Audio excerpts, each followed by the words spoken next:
So, yesterday I interviewed Brandon Scullion. Brandon is a multi-talented horror director, writer, and editor from Las Vegas. He's created successful horror feature films such as Live in Fear. You might know it as Consumption. That was in 2016. And recently, The New Hands in 2023. But it's his huge array of short films that are his visceral creative calling card. He has been involved in 248 horror titles and directed such legends as Felissa Rose, Oscar-nominated Sally Kirkland, and he's worked with Kane Hodder. His is a unique story of determination, skill, and a real love of horror. I hope you enjoy the interview. Brandon Scullion, thank you so much for joining us. I've always wanted to say my guest at this time. I feel like that's a good sort of way of doing it. My guest at this time. Just a huge thank you for doing this once again. And we're going to go through a lot of your history in horror, your history in film, and man, what a history it is. So to start off with, I was just really interested in your beginnings getting into horror. What speaks to you about making horror films more than, say, any other genre? Because I know you dabble in other films. I've been on a bit of a Scullion-a-thon recently. No, I really enjoyed it. Especially the short films. So, what speaks to you about horror? I mean, there's nothing you can't do with horror in terms of talking about what you want to say politically or not politically or socially. There's just such a broad canvas, to paint on with horror. Some of my favorite horror films aren't even just straight horror. I love horror comedy, horror drama, and everything in between. So I've always sort of gravitated towards that because of just the broadness of the genre. And in a horror film, anything can happen, and that's what I'm there at the movies to see. I want to see anything happen. I don't want to see, I want to see the crazy, strange thing happen. I don't want to go to the movies and be bored. So initially, what I always loved about it was just sort of, the broadness of it. And like you said, only recently have I started like branching out into different genres, which I love. I grew up not just on horror films, but I love, the classic Steven Spielberg films and James Cameron. I'm into recently I've really gotten into that kind of stuff and sort of reconnected to that. But yeah, I mean, what don't you like about horror? It's bloody. It's silly. It's whatever you want it to be. Yeah, it's so yeah, exactly. It's so sort of malleable, and you can see your creativity coming out in in the short films that you've made. And what I really enjoyed about watching them is kind of seeing you develop as a filmmaker, short by short.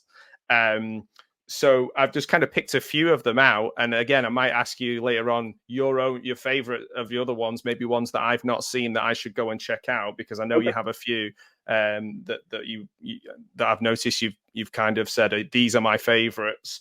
Sure. So I was looking at sort of the ones right up to date, sort of like Cruise Control, with that sort of Vegas, Elvis. I got a real Death Proof kind of feel from it.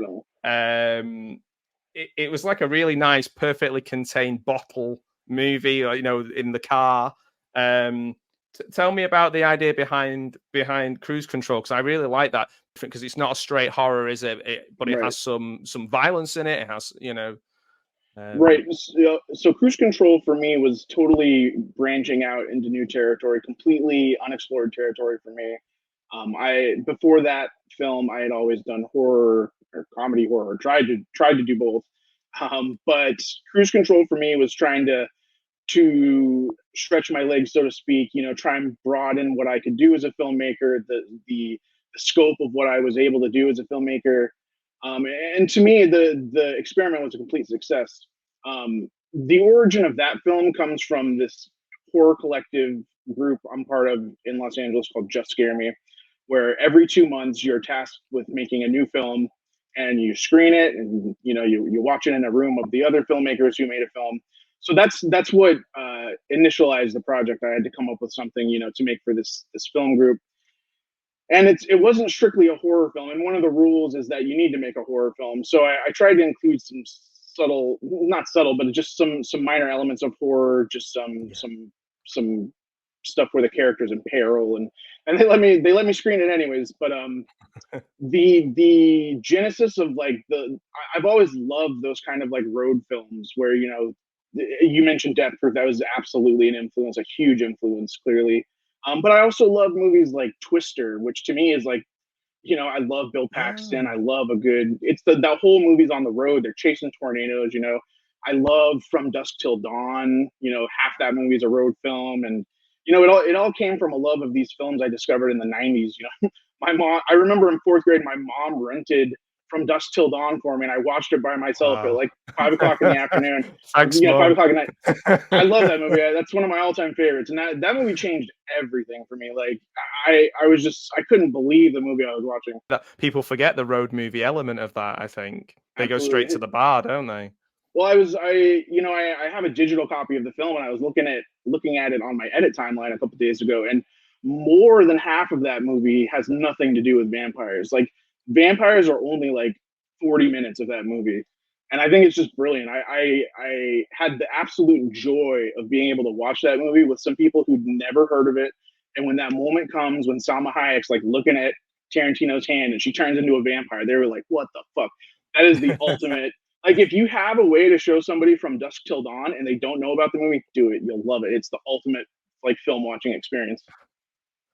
That's a strange one as well, because I do think it doesn't get a lot of love. It's not like a kind of go-to film. Maybe because it does fit a few different genres. It mixes around, so it's not like people are going to go watch this vampire film Exactly. or watch this road movie or watch this, almost like the dialogue's very Tarantino-esque, just maybe because he's in it, and everything at that Right. time was kind of very Tarantino-esque. So yeah, that's really interesting to kind of see that how formative that was. I remember getting that on VHS. Oh yeah. Yeah, Great oh, that's movie. awesome. Yeah. Fourth graders So should not be watching it. Or maybe they should. yeah, I don't know. yeah. Well, this is it. Yeah, this is it. They can make up Right. their own minds. There's some things that are formative and really damaging, and there's some things that are just formative and really cool. And I'm not sure which are which. Um, so moving from Cruise Control, because I want to kind of show the breadth of things that you do, because I'm just so fascinated. For example, Terror from 20,000 Leagues Below, made during COVID, B movies, 50 specifically your 50s B movies, maybe your sort of Universal Monsters. Tell me a little bit about that film. That's such fun. That was such a fun short to watch. Yeah, that one was a blast to make. That one I made in partnership with my future wife, Amalia. She wrote that one, and we worked on it together. But that was Oh, so cool. much fun to make, only because all the tentacles in the film, we made those. We had these like pool noodles that we covered in cellophane, and we painted them. We put latex on them, and that, that's sort of a thing for me. I love working with my hands, and I think maybe that's a little bit where the movie The New Hands came from. I love getting my hands dirty, and making things, and perhaps that's also why I love editing, because I love getting in there and tinkering with things and constructing, and I was really able to do that with Terror from the Depths. We worked with a friend of ours named Jared, who's the star of the film. Jared Rivet. He's a writer, and he makes films, and he hosts horror trivia here in LA. But yeah, I think it was the only really takeaway I had from that movie is just how easy of a film it was to make. We shot it right on our patio with, the wind was blowing and you can see it blowing the backdrop behind Jared. But to me, that's I don't even pay attention to that. I'm just like No. having fun with all the voices and the tentacles, and we had fire on set. In my first shoot ever where we had fire, I had a paper towel on fire and we held it right, Oh, right under nice. the frame of the camera so you could see the flames, Oh, that's licking up the cool. lens. But that's the thing we do. We're Emma and I, when we make films, we're very DIY. We're very hands on. If there's a shot that needs to happen, or if we don't have a sound guy, we're always jumping in there and doing it ourselves. So that's kind of Yeah. the mantra we follow. Well, in a way, he's kind of creating things that are quite timeless. That's why we go back to those, isn't it? Because Exactly. when you were saying about the fire, and I was thinking about, the initial, for example, like in The Thing, You know, the original thing, and then the sort of the John Carpenter one that literally just setting fire. So I think it was like a plastic bag and watching it burn. It just, you can't Are you replicate talking that about the with. title card? Yeah, Yeah, yeah. yep. It's And I that's was, amazing. It's that's what I love about films. I love when you're able to capture the true magic of film, because to me, if you look at the history of film and the history of like practical or quote unquote magic, magic performers, they're so involved with like trick photography and trying to fool the audience, and the history of cinema is so intertwined with the history of magic and visual effects. And to me, that's what I'm fine. I'm about to turn 37 this month or next month, and I'm finding that's what I really love about films is people who really spend the time to make things worth watching, and going in there with the details, and really trying to trick the audience, not just with CG or some easy way no, out, but with a real practical way. And to me, that's yeah. magic, and that's what I'm there to watch. Yeah, I think that's what fans are really into as well. Those are the ones that they really hold on to. Even though it is sometimes fun to kind of watch the development of CG and Absolutely. watch it quite poorly, that's quite entertaining too. Sort of like, say, watching a film, I don't know, from 2001 or something, and Right. then not watching 2001, but watching a film from Right, 2001. right, Um, is can be quite funny entertaining, but also I think when it comes to films we love, practical effects are always up there. You know, people really appreciate that. They have a visceral reaction to it, a kind of, it feels tangible. It feels like the absolutely. danger's real, the goo is real. Um, and that's what people want. Speaking of things feeling real, this is my attempt at moving on to another film, because vulgar confrontation. Now, I found it that. Thanks very much for that. No, that You're was welcome. oh man, that disturbed me. I thought it was great, and it showed how far you've moved on as a filmmaker in terms of what you can do and what you can put on the screen compared to the ones I was watching from, say, 5, 6, 7, 8 years before. I'm just going to say I loved. There's about 3 or 4 that I watched that I absolutely love. I can't say I loved vulgar confrontation, but I Good. appreciated it. I appreciated it. Thank you. Thank you. What it's yeah. Tell me about that, because that's so interesting. I implore people to go and watch it and then tell you what they think about it, because Please do. I don't know. I'm okay with eyes. I wear contact lenses and I'm always touching my eyes. Oh But yeah. ears, I don't know.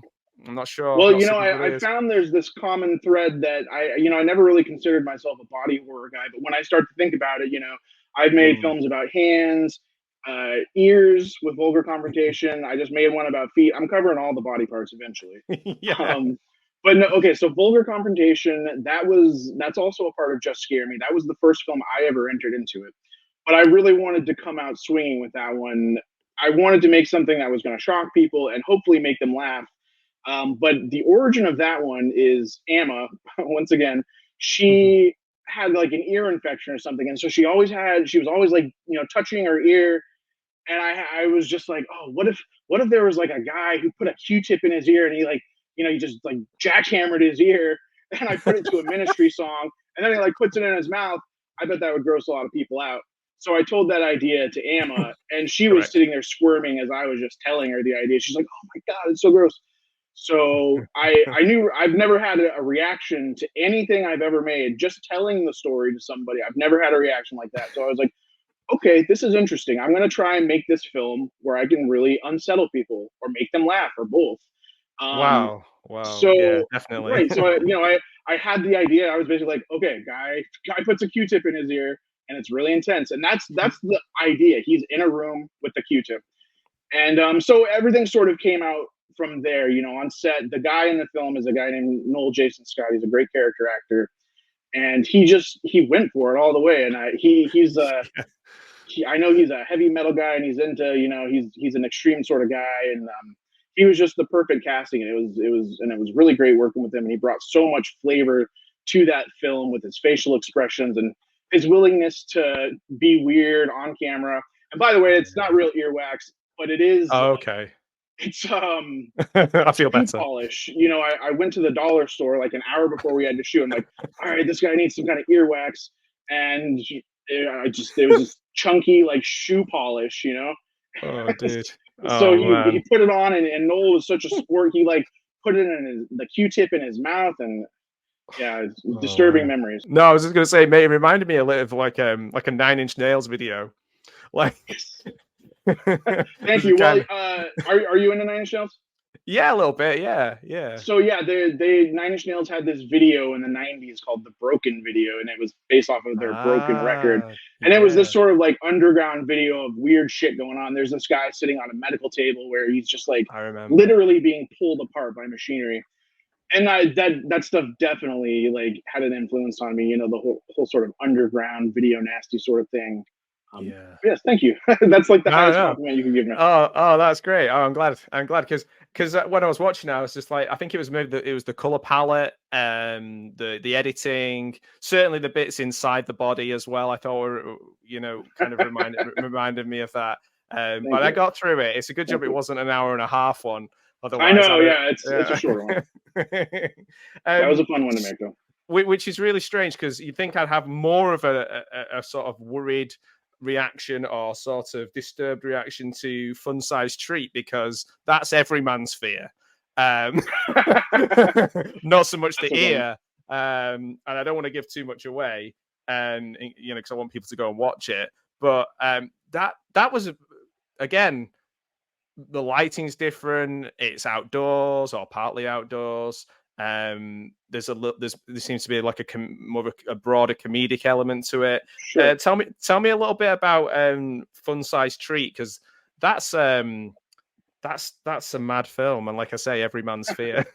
Body horror. Right. Well, so yeah, it's the basic premise of the film is a man is going through the neighborhood and he's looking for a fun time from a lady of the night.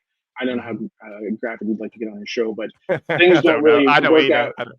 Things don't work out the way. But yes, so that film was definitely a more comedic turn. Again, that was another film that I had partnered with Anna on. And whenever I collaborate with her, I just find that we make really fun stuff. And that to me was, part of why that film was so great in particular is because of our casting choices, Alyssa Wagner and Jay Bailey Beechler, who were the leads in that movie. And I just think that what we had on the page, I think I wrote that one. Um, but what I So many. remember, I remember sitting there and writing. I'm like, oh, okay, this is okay. This is kind of funny. But what the actors brought to it on set just took what I had written and just brought it to a whole new level. And it was honestly one of the first times that's ever happened to me.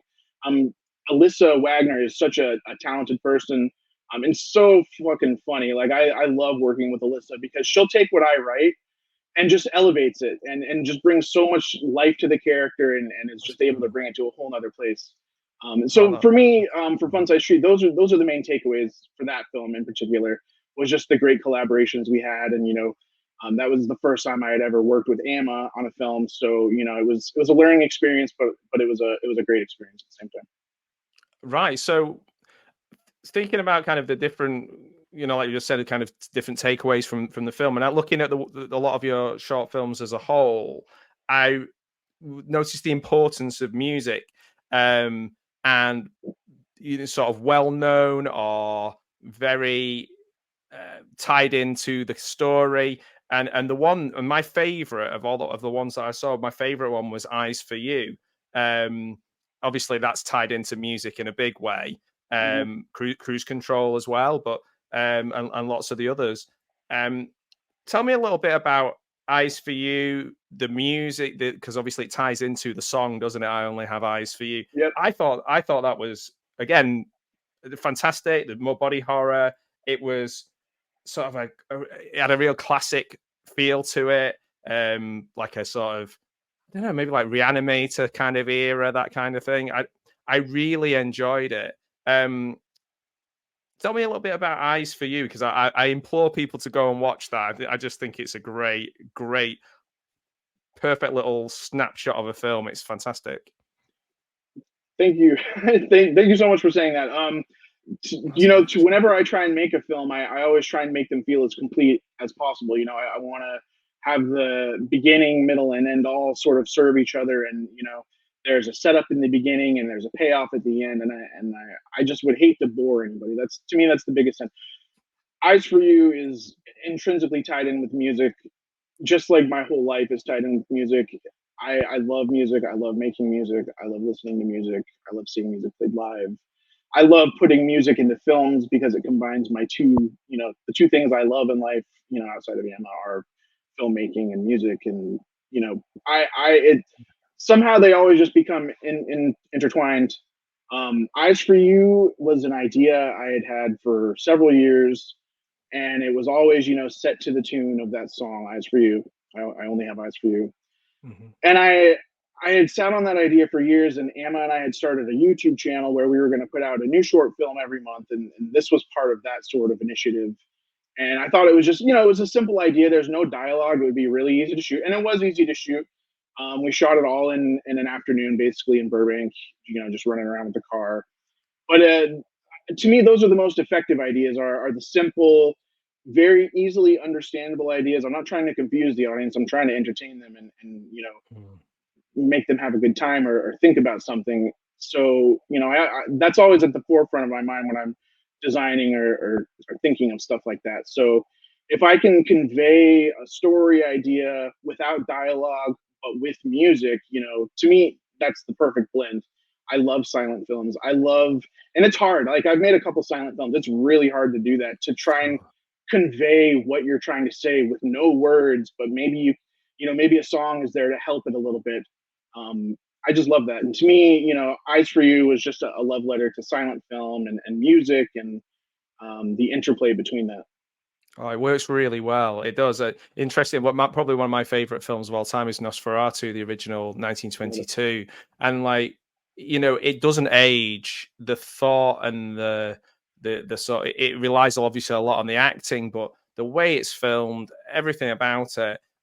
To see people still making silent films now and putting thought into it and trying to achieve those same goals. Obviously, we're all aiming to do the absolute best thing we can do.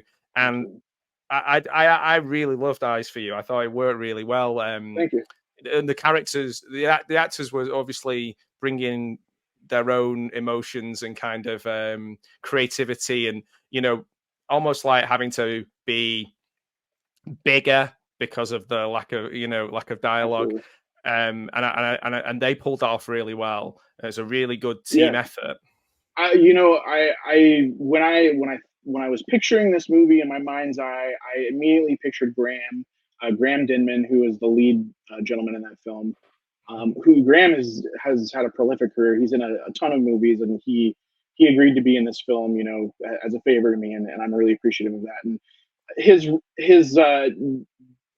dynamic with Emma, who's the woman in the film, their interplay was just so funny to me. Like, I love her like puppy dog eyes looking at Yes. him, and he's just like, fuck boy extreme over here. And I just love. I think they're such fabulous actors, and I can't say enough kind things about them. They, again, another instance of really elevating the material, because they had to. There were no words, so as you said, their expressions and their emotions had to be very readable, and I couldn't have been happier with that one. It's funny. I wrote down eyes when you mentioned it. I thought I wrote down the eyes, the acting they did with their eyes. It's kind of Yes, it does take you back to that golden age of so silent much. film. Yeah, because that's not easy, is it? To be No. thinking about what you're doing with your eyes. Well, Graham has been acting for decades. He's a Mhm. true pro in every word, in every sense of the word. So he knew what to bring it. And just to give my little mantra on directing, I don't remember where I heard it. It's probably some famous quote, but it always stuck with me. The best the best way to direct a film is to cast it well. So as a Mm. director, you have to cast well. And this is only a thing that I've done recently. I've worked with so many talented actors, but there's been realizations on my part where maybe I wasn't happy with the performance, but maybe I casted that wrong. Ah, And now, okay. as an older person, 37, almost 37, I think so much of a good performance is just pure casting, you know, and a pro actor is going to look at the material and have a unique take on it. And that's all. Mm, When you know, when I'm casting or I'm directing, all I want is uniqueness, and I want them to be able to connect with an audience, because you know the actors are our gateway into the film, so to speak. yeah. So you know that's what I'm looking for.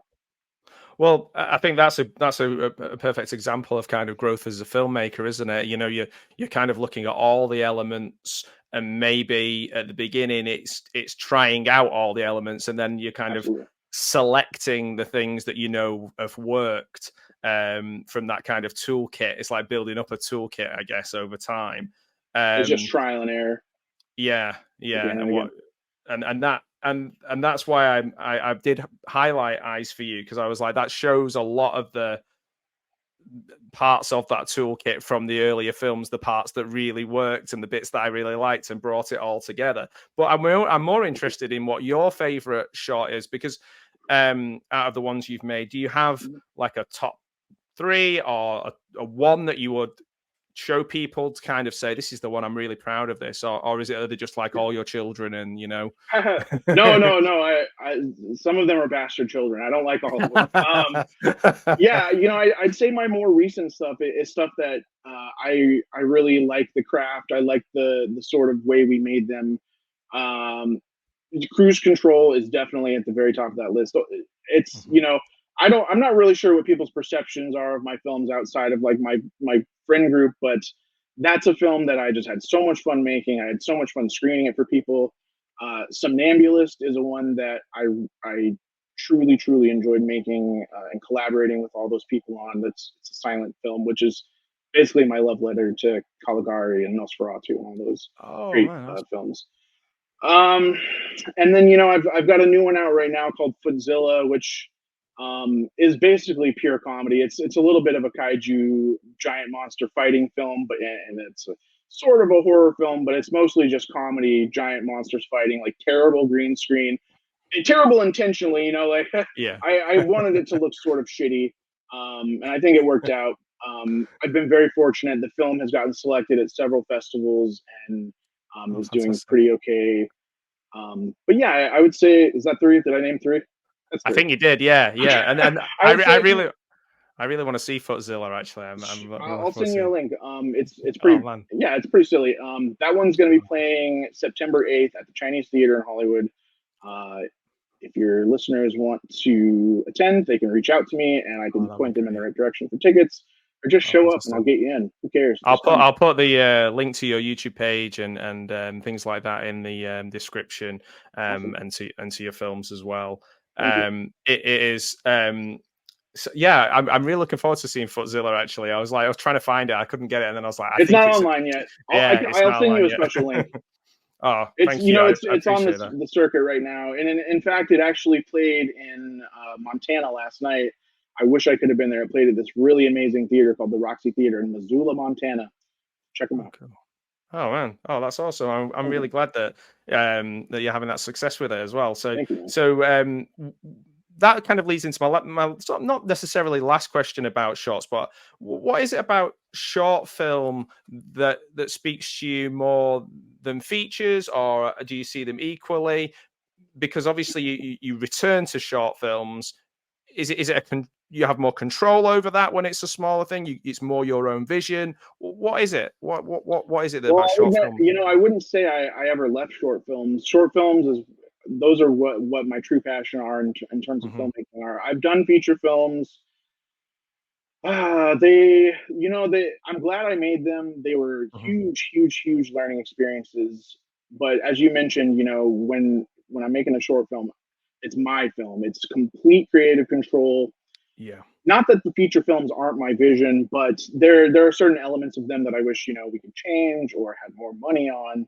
When I make a short film, I usually know what my limitations are, or I know exactly what I want, and I'm not going to make something I can't afford, or you know, the vision's too big to make or whatever. To me, you know, like something like Cruise Control, all we had to do was go drive an hour away. I already had the drone, I already had the camera, and that was just me and the two actors in the middle of Lancaster, in the middle of the desert, right by where they shot Kill Bill. And that was like, that's, I was like in love the whole time. Like that, it was 100 degrees outside, and I'm hopping in and out of the car, and it's really fucking hard work. But to me, that film was just it's all passion and 100% me. And I love, choosing the music for that film. And as you mentioned before, the music was so intrinsic in that film. It's such a huge role in that film. But so in general, that I love short films. They're shorter to make than a feature film. New Hands, from the day we shot it to the day it got released, that was like 5 years. I don't have that much Wow. time. I want to constantly keep making stuff. So Yeah. with short films, I can do that. And I'm in the planning stages right now for another feature. I'm very Mhm. excited about it because it's going to be something that I'm going to have control over, or at least I think I am right now. And Yeah. it's just total fun. It's not a horror film. It's an action sort of adventure, Oh not man. really adventure, but an actiony sort of film, and I'm super excited about that. Oh I man. don't That ever sounds see great. myself stopping making short films. So no, well, I hope you don't, because I'm going to keep on the lookout for them, and I'm going to keep Thank you. pointing people in the direction of them too. I think sometimes people, unless they go to a film festival and sit down and almost have to watch, say, 10, 15 of them in a row, find it hard to sit down and watch a short film, which I think is Yeah. really strange, because the way we digest media now is shorter. Right. But when it comes to films, there's a little bit of a disagreement there, and I don't know why that is. And I'm really getting back into watching short films, particularly short horror, like fan films and films by experienced filmmakers like yourself, and just really enjoying them. And it helps because my focus, I have to focus for 2 to 3 to 5 minutes, and it really helps. Right. Right. Right. No, I completely agree. It's so hard to get people to sit down and watch your films. And there's a million memes out there. Speaking to people who are based in the US, you've got completely different challenges once the film's actually made. And I'm kind of interested in all the little things that you've done, sort of like the ad for the New Beverly. It was Yeah, the thing, Fangoria. Kane. Yeah, Yeah, yeah. So that was with Felissa Rose, Kane Hodder, and Tiffany Tiffany Shepis. Yeah, Shepis from yep, Hatchet. yep. Oh yeah. Yeah. So was that kind of director for hire, or you kind of, what was that kind of, how did that work, or how did you come together with that? Yeah, well, Felissa is a friend, and she had hired Amma to go shoot them at the New Bev.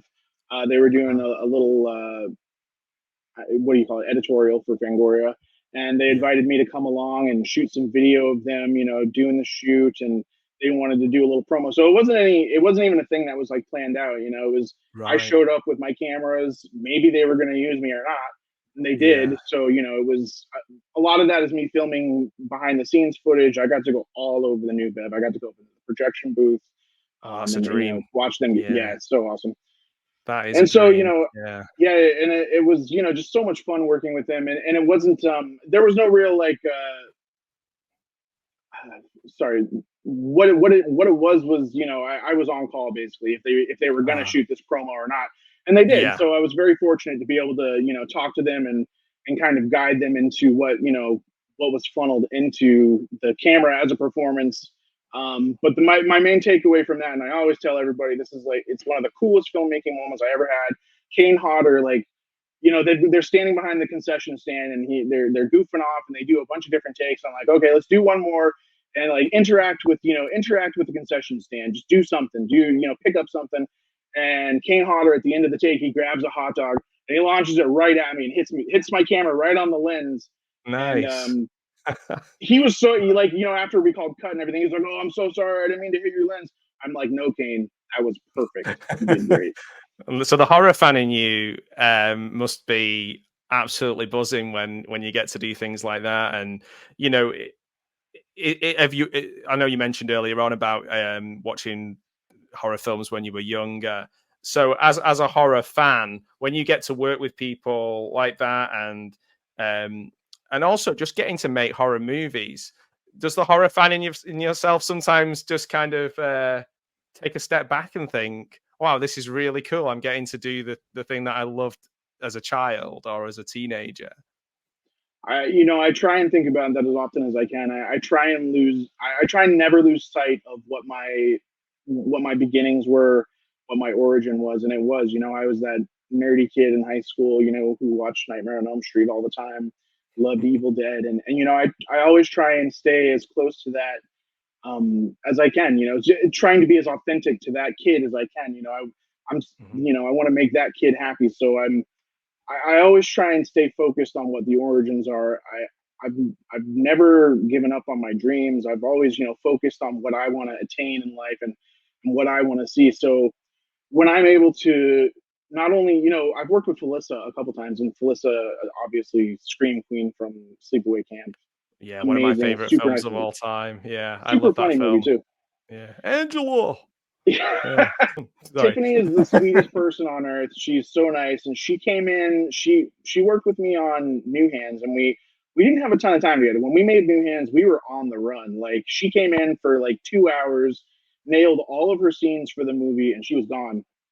But she was so professional, and it's such a relief. And Kane Hodder and Tiffany too. Tiffany, like I can't say enough nice things about them.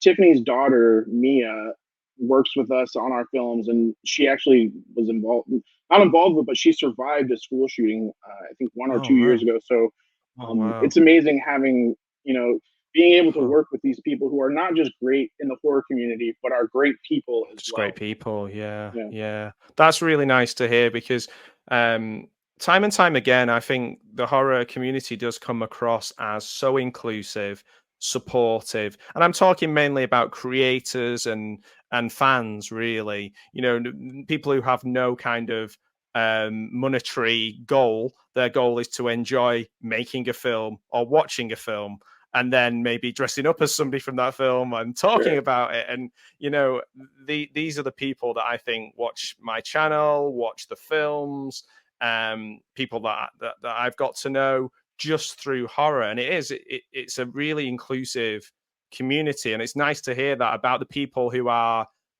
so famous that they could possibly get away with not being so nice. And it's lovely to hear that they don't take that. Um, so actually, you've kind of linked on to the new hands, really, because Felissa Rose is in that. Um, Talk about that sort of evolution from the short that influenced the feature. I know you said 5 years, so you must have a lot of ideas banked up for for the future. But just Yeah. talk a little bit about that. So the New Hands came about as it started as a short film, which again was sort of based on real life events. But I was at a place in my life where I'd made these films, and I had made my first feature film, and I really wasn't satisfied with what I had made, anything of what I had made at that point. And I was on the lookout for what I was going to do as my second feature film. I had a couple ideas, and they just didn't pan out. And then I thought about the New Hands, and I was like, well, of all the films I've made, the New Hands is like the weirdest idea I had that could maybe be turned into a feature. And so it all came about very quickly after that. Once I had the idea, I wrote it over a couple weekends, and then I got in touch with the people who ultimately produced the film, and it really came about quickly. I was looking for money to make the film because I couldn't spend all my money. I put a little bit of my money into it, but I knew that for what I wanted to accomplish, we need a little bit more. So thankfully, we were able to get an investor, and it's a couple weeks later we were shooting, and we shot the whole film in the span of about I think it was 7 shoot days, and we had like a 2 day break in between. So we shot like a couple days and took a break, and then a couple more days. But it all came together, quickly. We shot it very quickly, and I had an edit of the movie within a month of wrapping production.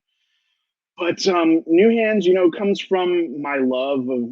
I would say New Hands more so than any other of my films are inspired by like the Tim Burton sort of early works, like definitely Edward Ah, Scissorhands and yeah. Beetlejuice, and I loved what do you call it, the expressionistic way of shooting back in the 1920s Germany, and like you mentioned Nosferatu, and all of those sort of seeped into New Ah, Hands, okay. and influenced it in a certain way.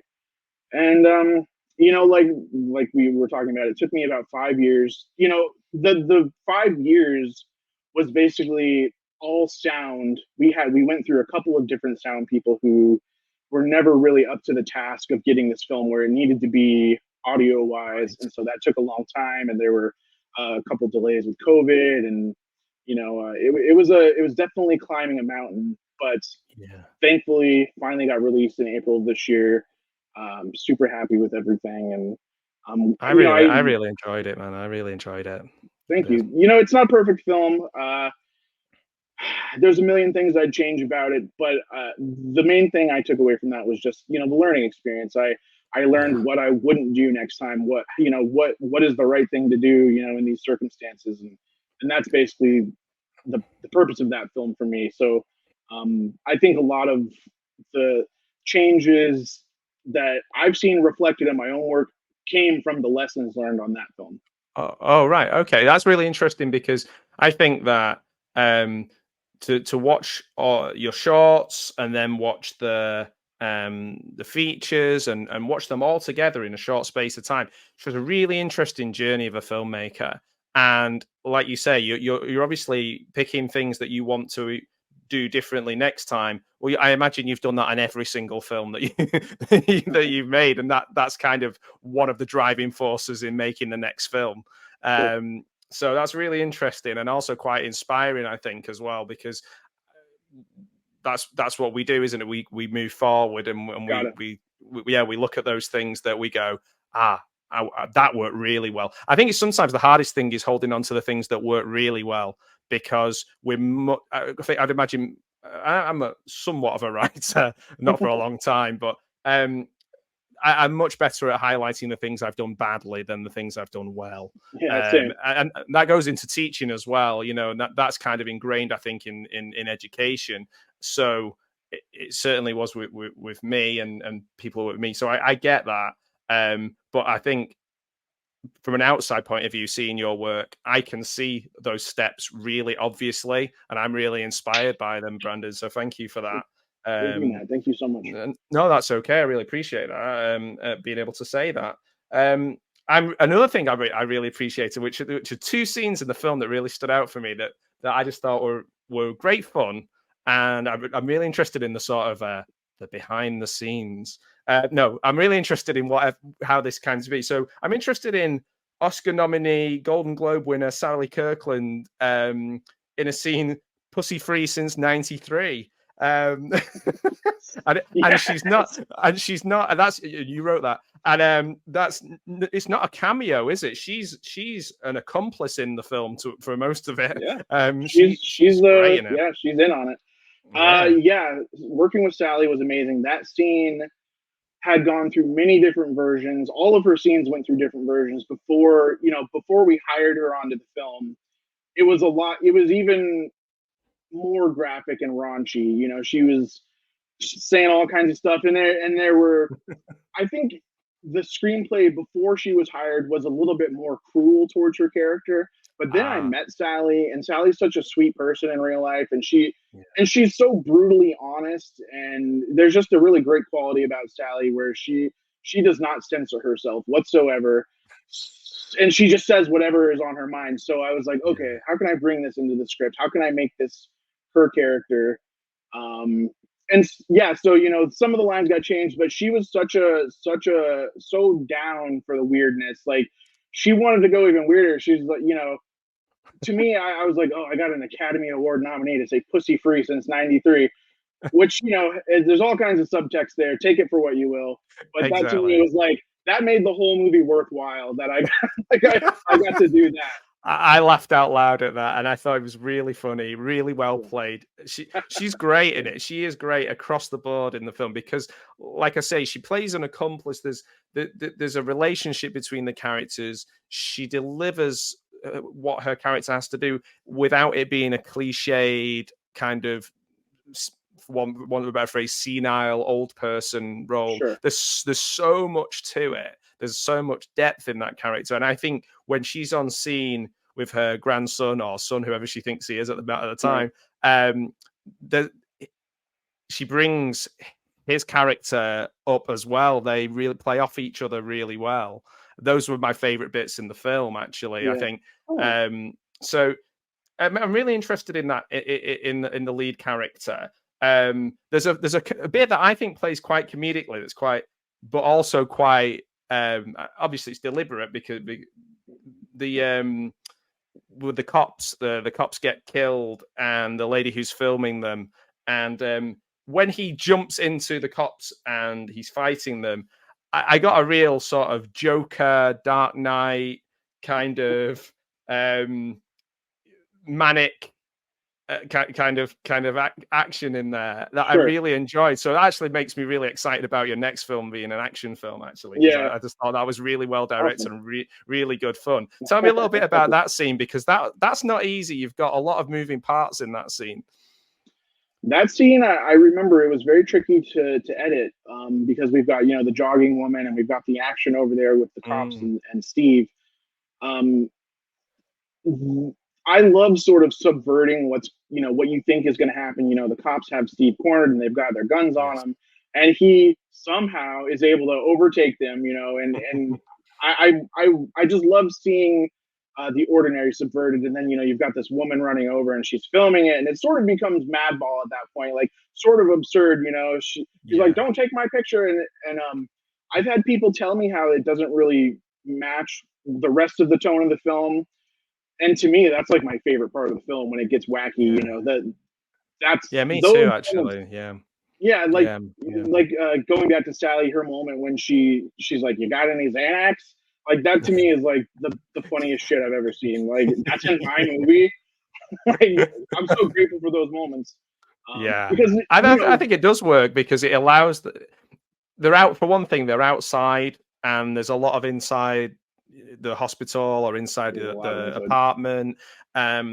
It opens up the film. It allows, because laughing's just the other end of kind of crying and being Right. shocked, isn't it? I think it opens it up for the audience, and it kind of drags their focus to that guy and the fact he has completely lost it. Like Yeah, he is he's just running around completely out town there. killing everybody. Yeah, the sort of suddenness of the movements when he's fighting, and then Yeah. that's juxtaposed with the lady who's just kind of stood stock still filming it. I think it works really well. And then there's a little bit of a comment, I guess, on kind of what people are willing to film, isn't it? Rather than Right. actually get involved or do something or call for help. But That's let's film. exactly what I But, was, I yeah. was at the time, there was always there, and even now there's always a video of, somebody filming the Karen, going off in a store, or, Mm. some road rage or something. And that's sort of where it just, you're looking at this fight through the absurd lens of somebody just standing there watching, seeing all this happen. So Yeah. ordinary to her.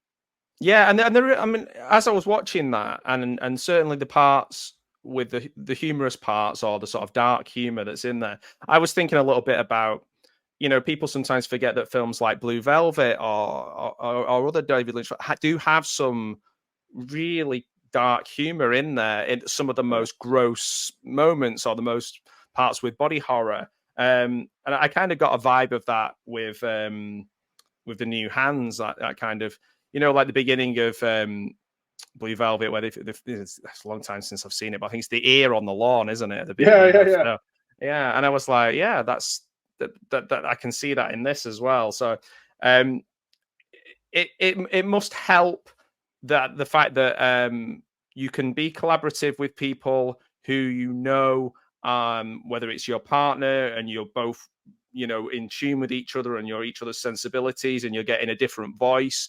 Specifically in horror, sometimes the hardest thing is to, especially with films from these sort of before now, certainly 80s and 70s and 80s, you don't get very many authentic female voices in films. So it's nice that you've heard Sally Kirkland and her kind of take on what she wants for the character to do.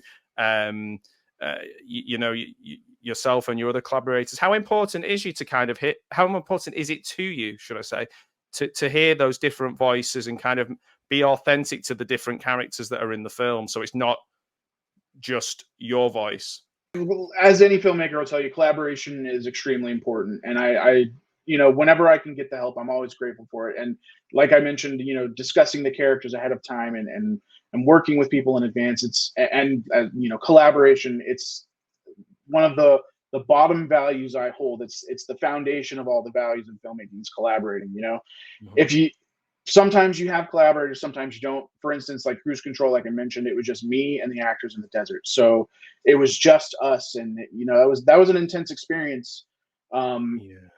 But it was just such a blast working with them, and they brought so much. When I'm in the back seat, filming them or worrying about something else, those actors were able to bring what they had to the table, and always elevating, and I think that's so important. Just real quick to shout out another collaborator I love working with is a gentleman named Galen Howard, who he's basically my muse. I love writing things for him because he'll take whatever I write, he'll take it and just make it so much more funnier on screen. And he'll have his little, improv bits and it's funny, we're talking about collaboration. For a long time, I was very precious about the words that I write in the script. And then I took a look, I stepped back and I'm like, well, sometimes your dialogue is not that great, Brandon. So when I'm working with an actor and they have an idea or we think of something, I'm way more open to that possibility. And I think that's another reason that I've sort of improved as a filmmaker over the years, at least since New Hands, is just being way more open to collaboration.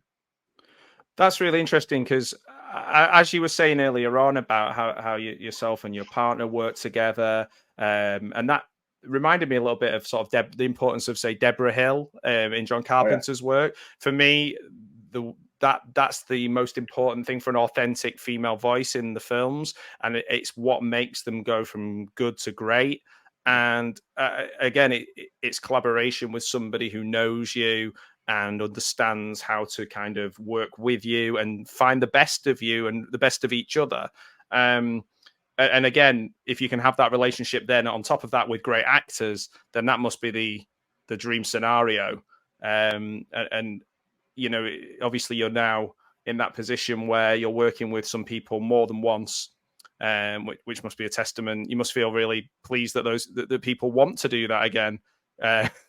That they're not like, oh, I can't wait to be away from that film. So that's I hope a real. They don't feel that way. No, well, it's clear they don't, because I keep seeing the same names pop up on the in the short films and in the features. It's fantastic. So we'll touch a little bit. I know we've kind of jumped around a bit timeline wise, which I hope you're okay with Sure. doing that. Talk a little bit about consumption / live in fear. I believe that Live in Fear was the original title. That's correct, isn't it? And I think that's, for me, it's a very creepy. There's some really creepy elements to it. Did you watch it? Yeah. Okay. I watched it. I watched it twice. I may have seen two different versions of it. I can't tell you one of the ways how I watched it because the police will come and get me. Because you have my blessing. You have my blessing. And the other way was just literally on Amazon. Right. But I got the Shining kind of vibe from it, particularly with some of the characters around them, some of the supporting characters. I love anything with snow in it. I'm a really strange guy. I like sort of, it's really weird. I watch anything with like a Yeti in it, or I should have made that one. Yeah. Or people in Oh, you could have made the opposite of suburban Sasquatch. You could have done like I don't know, snowy Sasquatch. This is why I don't make films. But it's like thinking, what's the films with where there's like an avalanche and they're stuck in the ski lodge, Sure. I remember a Simpsons episode like that too. There's so many. There's a few that Mystery Science Theater have covered, and I seem to remember a Yogi Bear episode where he did exactly the same. It wasn't that scary though. But yeah. So what was the genesis of that idea of Live in Fear? But it's kind of got a bit of more of a folk horror vibe to it than a lot of your other films. Sure. Well, the Live in Fear, that we're going back a long time now. When we made that film, when I directed that movie, gosh, that was at least 10 or more years ago. I think we shot it in 2012, so we're talking 11 years ago. But that film came about because I had just graduated film school, and nobody had shown up at my door with $1 million telling me they wanted me to direct their movie. So I was like, all right, you got to do something, man. What are you gonna do? So I was driving around LA one night, and I had this vision of a woman standing in a wedding dress on the side of the road, and driving past her, and that image was just stuck in my mind, and it sort of branched all out from there, and to me that's one of the best shots of the movie. But getting to that point was crazy.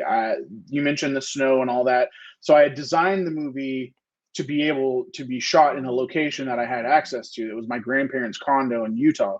And, my grandparents are very supportive of me. And they let me shoot there. They let me take like 12 people to Utah to stay in this tiny ass condo. We shot where we were staying. So, we were constantly moving around pillows, blankets, equipment, and reshuffling everything. But, we had shot that movie for like $5,000 that we raised off of an Indiegogo. And my producing partner for that movie was a woman named Maria Olson, who she's prolific as well. She acts, she produced, she's a powerhouse. But so we had designed the movie to be shot. That one we ended up staying up there for like 12 days or something like that. And it was I have so many stories from that film. And it was not an easy film to make, but my cast and crew were amazing. The crew was basically just me and the cinematographer. We were setting up the shots and shooting them. Matthew Espenshade, who's one of my closest collaborators. I haven't worked with him in a while. He moved away. But that film was just pure heart. I think that I don't think it's a great film. And I'm so thankful you watched it twice. Like I can't believe I thank you so much for checking it out. I think there's some really, like, obviously I've watched a lot of your films, and I think that gives a really good perspective of being able to see that growth as a filmmaker.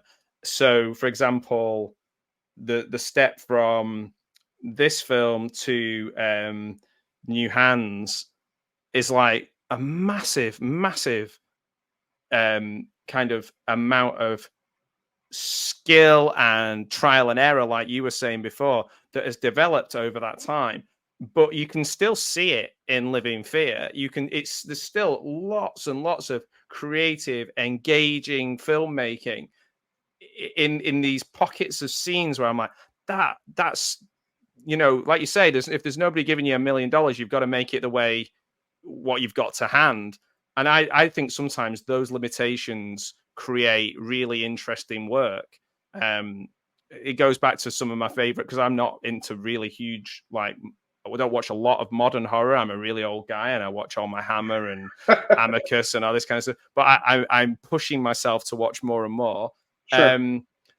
Like Host was the film that got me back into watching modern horror, and that film is defined by its limitations. So I think that Living Fear, that some of the outdoor, maybe it's just snow, but no, some of the outdoor stuff I thought was really, really good. Even the production design. So I was really interested in that, because somebody had to sit and make hundreds of little crosses. Yes. Had to do all these things to, and I'll be honest with you, bad filmmakers don't do that. They put one cross there and go, fuck it. Like, I really appreciate you saying this. Yes, somebody did sit there and make 100 crosses. It wasn't me, thankfully.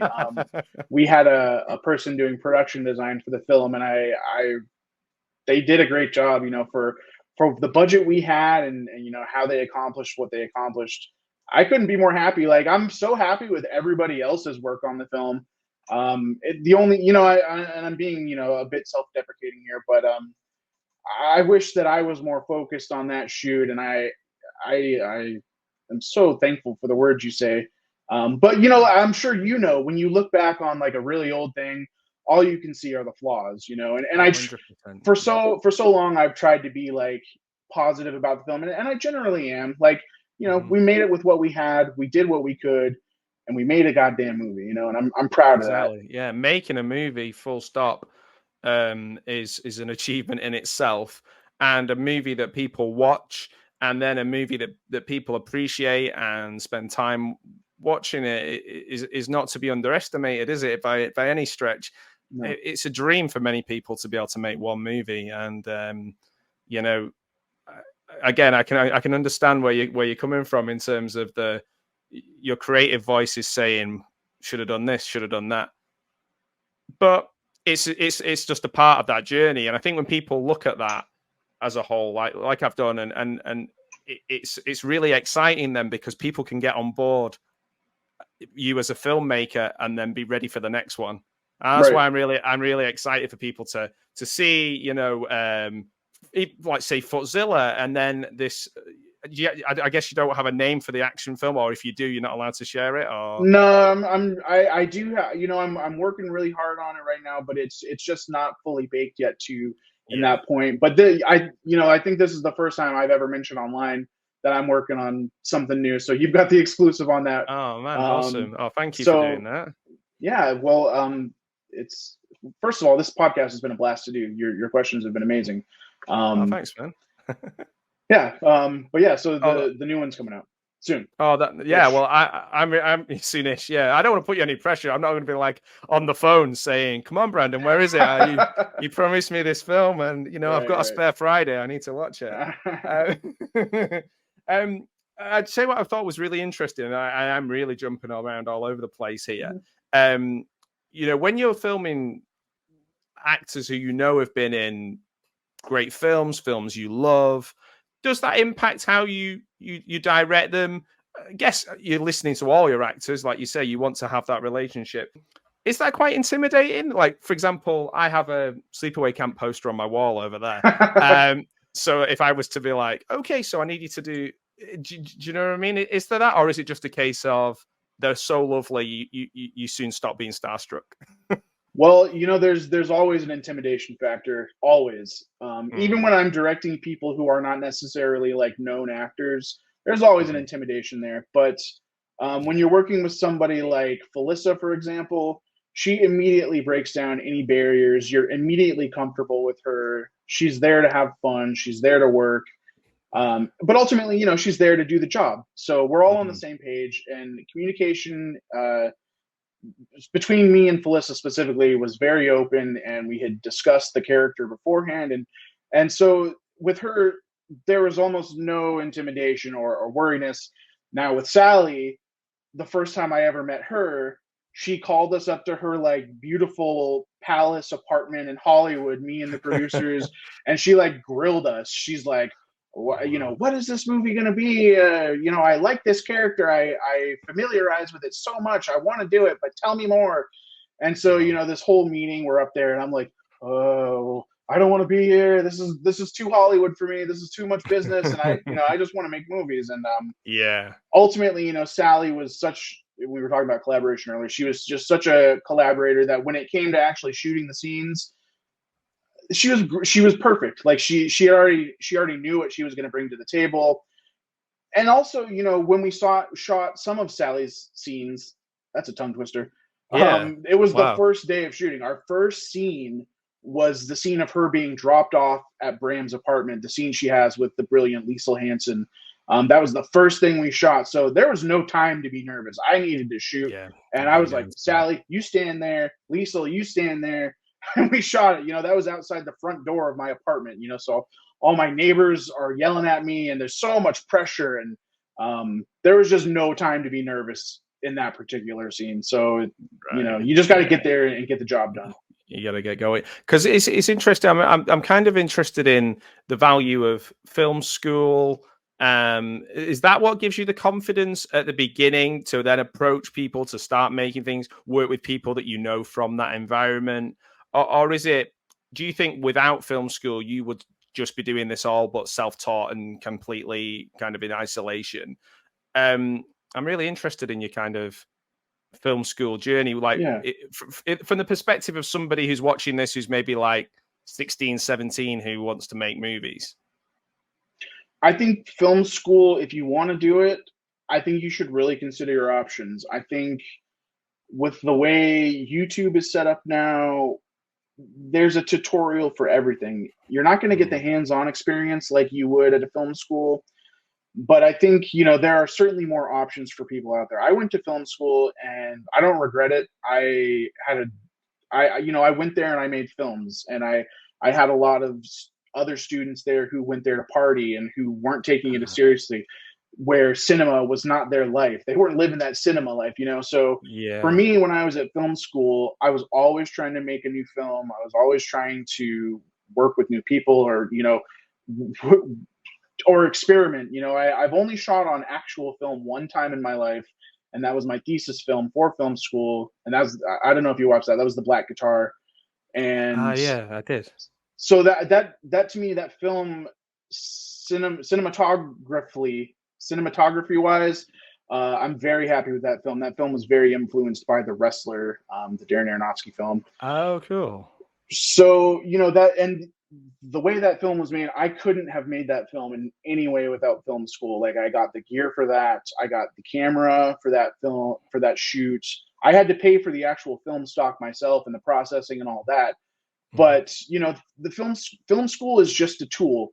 I think if you're 16 or 17 and you're thinking about making films, just make films. Watch films and make films. That's the only pure advice I could really give anybody. If you love making films, just keep making them and don't stop. Yeah. Do you know, it's interesting you mentioned that, about kind of getting out there and doing it. And I think sometimes one of the things I found, I did screenwriting at university, was the biggest value I got out of it was them pointing me towards films that I would have probably not watched. Absolutely. Often foreign films, or films that maybe didn't have a massive audience, for specific reasons, to kind of learn for myself. And without going all sort of Goodwill Hunting on it, and kind of saying, you could kind of do that yourself if you just go online and look at the lists of things. I guess if you go and look at the Video Nasty lists and you watch all of them, then you're going to be a great, and then you work on what they did and what they did well, or what they didn't. You could be the greatest horror. Sure. I don't know. I'm oversimplifying it.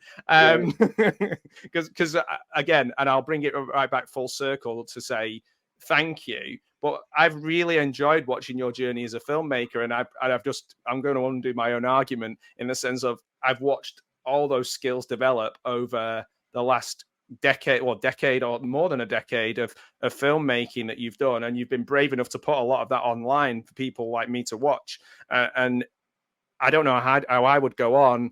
People going, I like that one, didn't like that one. I'd find that really difficult. But I've really enjoyed watching your films as a sort of neutral observer, and kind of watching that journey of you as a filmmaker, and then meeting you and you being such an amazing guy. I can't wait for people to get on board and watch all your films, including the next ones, which I think are the most are going to be the best. I just can't wait. I really can't wait. Wow. Thank you so much. Yeah, I think the best is yet to come. Yeah. Oh, man, that's great. That's really exciting to hear. Thank you. So is there anything in terms of that we've not covered that you really want to kind of get across to people, whether it's a film that we've not mentioned, because there's so many? There are a lot. I just want to say thank you to you. Thank you so much for going on the journey of my filmography. Your words have been incredibly kind, and I'm very appreciative of what you said. Thank you for seeing the whole picture and not just focusing on one film. I really appreciate that, man. Thank you so much.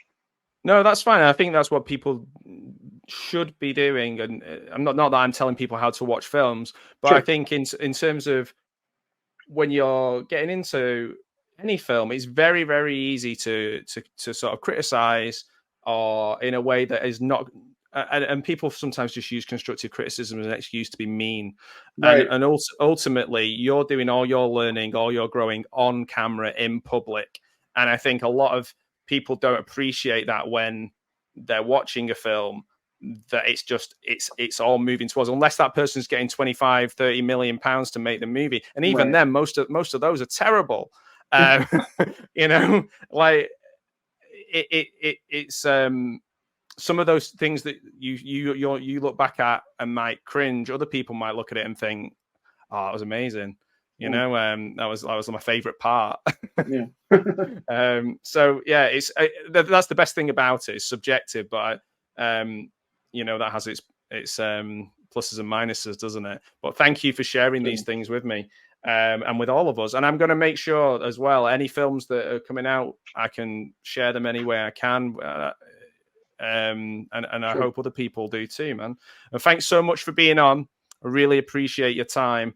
And again, good luck with everything you do in the future, and I can't wait to see it. Thank you so much, Matt. This was a great chat. Thank you so much. Thanks, man.